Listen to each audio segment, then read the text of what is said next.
Hello friend, welcome back to our channel Suparna Mondal. তোমরা কেমন আছো? তোমরা ভালো আছো? আমিও খুব খুব ভালো আছি। তো নতুন একটা ভিডিও তোমাদের অনেক অনেক ওয়েলকাম। তো অনেকদিন পর নতুন একটা ভিডিও দিলাম, অনেকদিন ভিডিও দেওয়া হচ্ছিলো না। তো আজকে যাচ্ছি আমি পুরী। তোমরা থাম্বনেল থেকে তো বুঝতেই পেরেছো যে আমি পুরী যাচ্ছি। তো সাতটাগাছি থেকে আমি পুরীর ট্রেনে উঠে গেছি। তো দেখো এদিকে ট্রেন লাইনের পাশের দৃশ্যটা না আমার কত সুন্দর লাগছিলো। পাহাড় মানে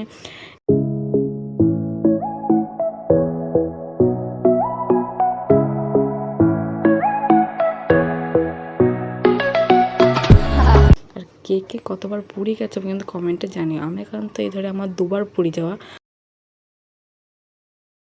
আর দেখো রাস্তার পাশে কি সুন্দর ফুল। এই ফুলগুলো আমরা কাগজি ফুল বলে থাকি। আমরা এই ফুলগুলো নার্সারি থেকে 200 টাকা 150 টাকা দিয়ে কিনি। আর সেই ফুল গাছ দেখো রাস্তার পাশে নর্মালি হয়ে রয়েছে। আমার দেখতে এত সুন্দর লাগছিল না। চলে এসেছি ভুবনেশ্বর। তো ভুবনেশ্বর কিন্তু 1 ঘন্টা 2 ঘন্টা পরেই কিন্তু পুরী স্টেশনে নামবো। তো পুরী স্টেশনে নামার পরে কিন্তু প্রচণ্ড পুরীতে বৃষ্টি হয়েছিল। তোমরা দেখে অলরেডি বুঝতে পারছো। ভেবেছিলাম হয়তো ভিডিও করতেই পারবো না, কারণ জানলা খোলা যাচ্ছিলো না। তো অনেক কষ্টে আমি জানলাটা খুলতে পেরেছি। আর দেখো আমরা চলে এসেছি পুরী স্টেশন। মানে আমি ক্যামেরা নিতে পেরেছি, আমার কপাল, কারণ এত বৃষ্টি হচ্ছিলো। তো দেখো ফাইনালি আমি চলে এসেছি পুরী। তো কত লোক! আর আমরা রথের সময় এসেছি বলে দেখো নর্মালি তো এখানে ভিড় হয়, আর পুজোর সময় এসেছি বলে এখানে আরও ভিড় হচ্ছে। তো দেখো পিছনের সামনে মানে প্রচণ্ড ভিড়। আর বর্ষায় তো মানে স্টেশনেও জল জল হয়ে গেছে। তো পাশে দেখো আমার মা, আমি, মা, দিদি, অনেকে মিলে, বাবা, সবাই মিলে আমরা এখানে এসেছি। তো চলো ওইটা দেখতে দেখো। তো রাত্রিটার ভিডিওটা আমি কমপ্লিট করতে পারিনি, কারণ আমি ট্রেন জার্নি করে অনেক কষ্ট হয়ে গেছিলো, ওই জন্য আর করা হয়নি কন্টিনিউ। তো সকালবেলা আমি এসেছিলাম সমুদ্রের ধারে।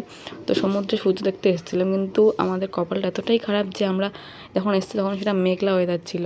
তাই জন্য সূর্যটা কিন্তু ওঠেনি বললেই চলে, মানে আমরা দেখতেই পাইনি। তো দেখো সমুদ্রটা কী সুন্দর। তোমরা ভিডিও দেখতে থাকো। আর কে কে পুরী সমুদ্রে এসছো আমাকে জানিও কিন্তু কমেন্টে। তো ভিডিওটা ভালো লাগবে, ভিডিও দেখতে থাকো, কোনো স্কিপ না করে পুরো ভিডিও দেখতে থাকো।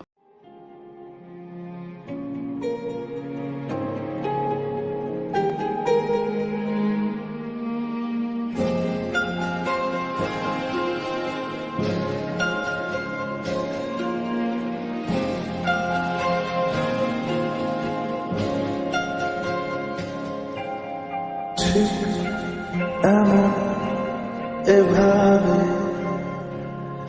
তুই থেকে যা স্বভাবে,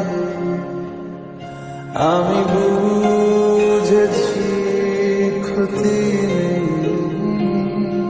আর তুই ছাড়া গতি নেই। ছুঁয়ে দে আমার ফুটে যাবে ফুল, ভিজে যাবে গা, কথা দেওয়া গেলে যাবি চোখের বাইরে মা। ছুঁয়ে দে আমার ফুটে যাবে ফুল, ভিজে যাবে গা, কথা দেওয়া গেলে যাবি চোখের বাইরে মা।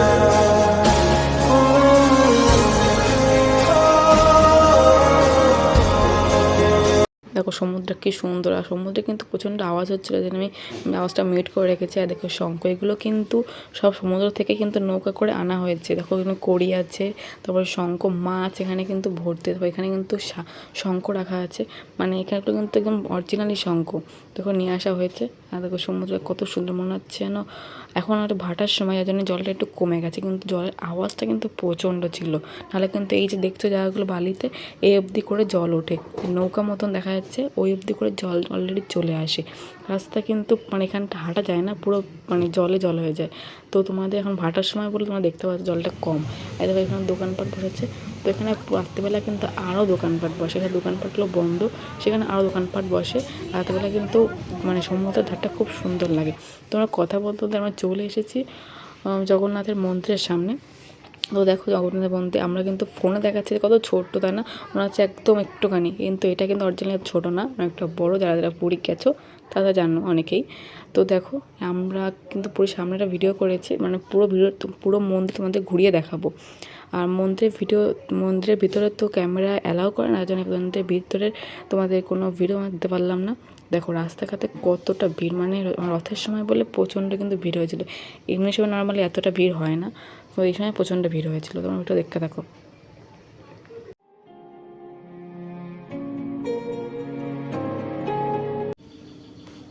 তো এটা হলো মন্দিরের একটা সাইড, এই সাইডটা কিন্তু দেখতে কিন্তু খুব সুন্দর লাগে, কারণ ছোট বড় সবকটা মন্দির একসাথে আছে, তো মানে দেখতে কিন্তু খুব সুন্দর লাগে। দেখো লোক কিন্তু এখানে প্রচুর বাড়ছে সাইডটা, আর ওইখানটার লোক কিন্তু আরও বেশি।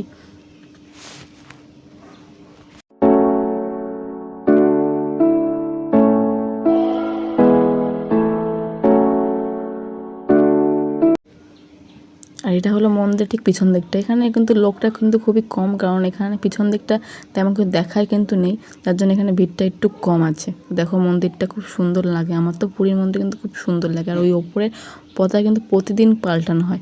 আর চলে এসেছে জগন্নাথের মাসি বাড়ি, দেখো মাসি বাড়ির সামনে কিন্তু প্রচুর লোক বসে আছে, কারণ একজন কিছু জগন্নাথকে নিয়ে কথা বলছে, জগন্নাথ মাসি বাড়ি, মাসিটা কে কেমন সেইগুলো নিয়ে কথা বলছিল। তো প্রচুর লোক কিন্তু শুনতে বসেছে। জগন্নাথের মাসি বাড়ি কিন্তু তারপর এখন বন্ধ করা আছে, কারণ জগন্নাথ রথের দিন কিন্তু মাসি বাড়ি আসে, সবাই জানো। সেই জন্য এখন মন্দিরটা বন্ধ আছে, সেই মন্দিরটা সাজানো হচ্ছে, কারণ জগন্নাথ আসবে মাসি বাড়ি একটা বছর পর, তাই মন্দির সাজানো হচ্ছে, রং করা হচ্ছে, মানে প্রচুর কাজ চলছিল, ওই জন্য মন্দিরটা বন্ধ করে রাখা হয়েছে। তোমরা দেখো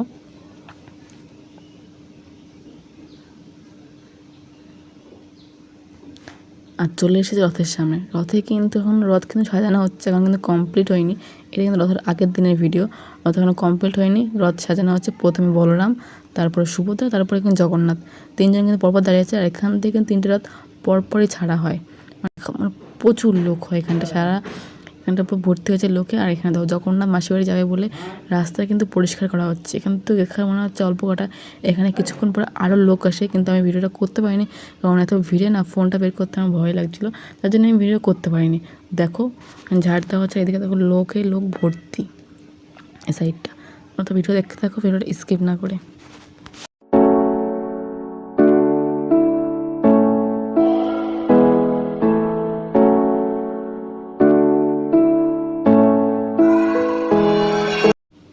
তো এই দেখো মন্দির।